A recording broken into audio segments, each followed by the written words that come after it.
Welcome back to 15 Lens Talk Game Week 12 review show. We are going to talk about all the games that happened all over the weekend. As we saw Chelsea going to the Tottenham Stadium and humbling and embarrassing Burnley Football Club, and Liverpool hosted Nottingham Forest at the Anfield, where they also got embarrassed by Forest. Newcastle made sure that Haaland doesn't break Alan Shearer's record at the St. James's Park, as they also humbled Manchester City there. Arsenal walked out victorious in the North London derby.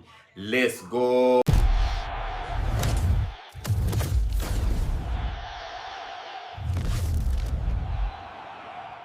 Burnley versus Chelsea. Burnley welcomed Chelsea at the Tottenham Stadium, and we saw Chelsea humbling them with ease. You understand?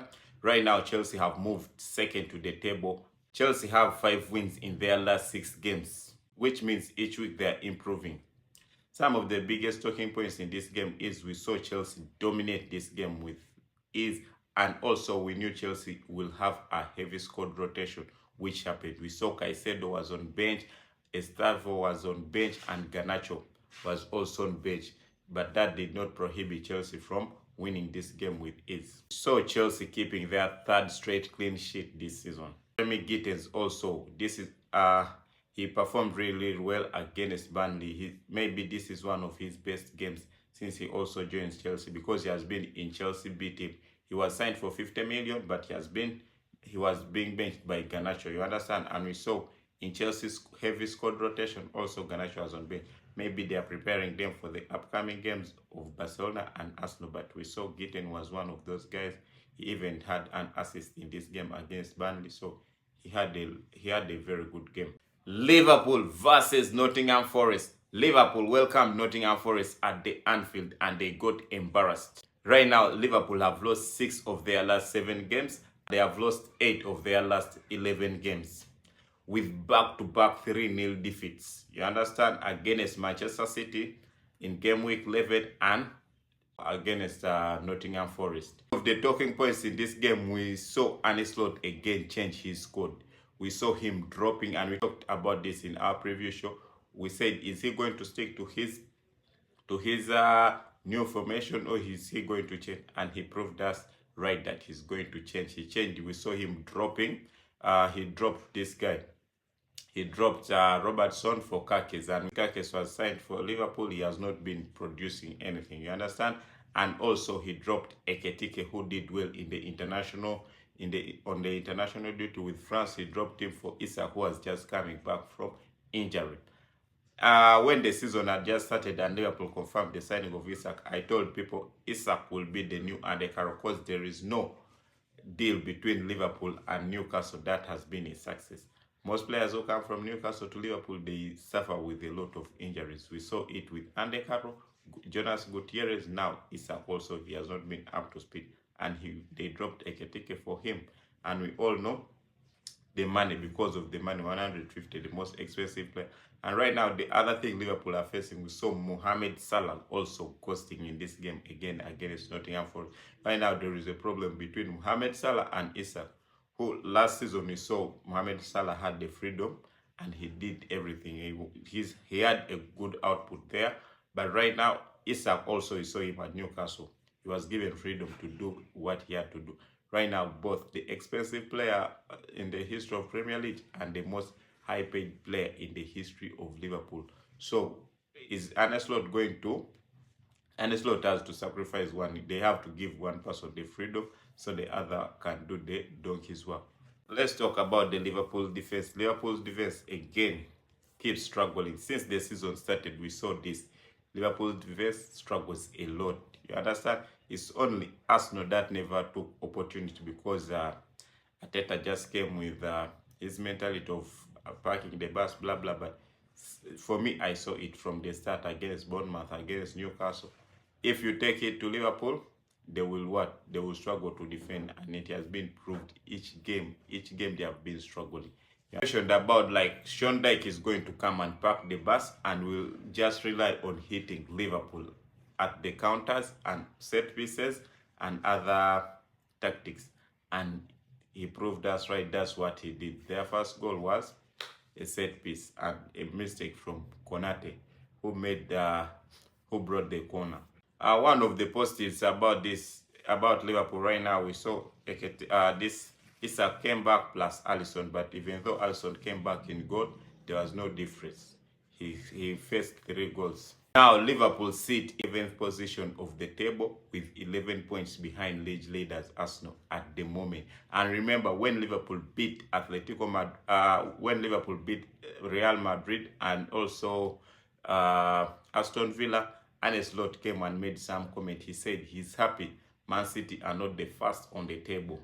It's good that Man City are not the first on the table. It's good that it's Arsenal, but right now they are behind Arsenal 11 points. Will they catch up? We don't know. Let's see what the future holds. Newcastle welcomed Manchester City at the St. James's Park. Their last meeting, Manchester City won 4-1. You understand, in February. But this time around, Newcastle had other plans, and they put a date in Manchester City title charge to close the gap on Arsenal. And also to stop Haaland from breaking Alan Shearer's record of the quickest to reach 100 goals at the St. James's Park. It was going to be embarrassing. So Newcastle threw everything there against Manchester City. And some of the biggest talking points here, it was a Harvey Barnes show, not a Haaland show. Haaland was kept real quiet.